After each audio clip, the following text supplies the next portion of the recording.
చంద్రబాబు నాయుడు గారు మన ఆంధ్రప్రదేశ్ రాష్ట్రంలో ఏం జరుగుతుంది? ఇప్పుడే నేను న్యూస్ చూశాను, షాక్ అయ్యాను.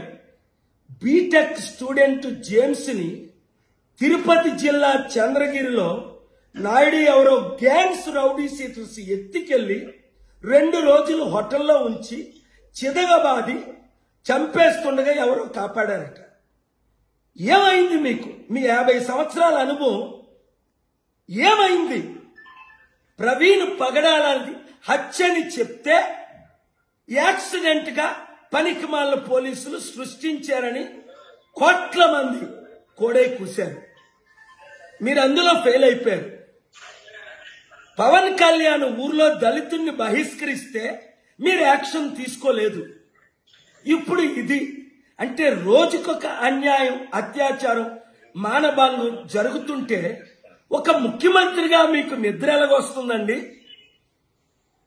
ప్రపంచ శాంతి సభ ఈ మే 24 సికింద్రాబాద్ లో పెడుతున్నాను. రండి, మారు మనసు పొందండి, మీ లీడర్స్ అందరినీ తీసుకొని రండి.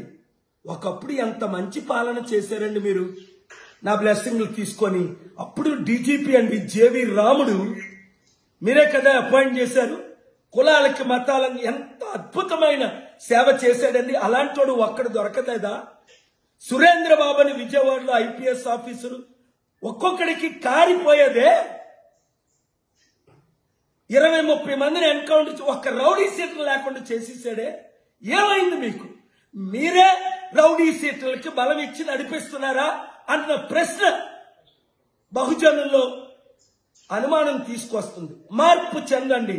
ఈ వీడియో చంద్రబాబు నాయుడు గారికి చేరినంత వరకు వైరల్ చేయండి, అన్ని ఛానల్లో బ్రాడ్కాస్ట్ చేయండి. రాష్ట్రాన్ని, దేశాన్ని రక్షించుకుందాం, మన సత్తా చూపిద్దాం.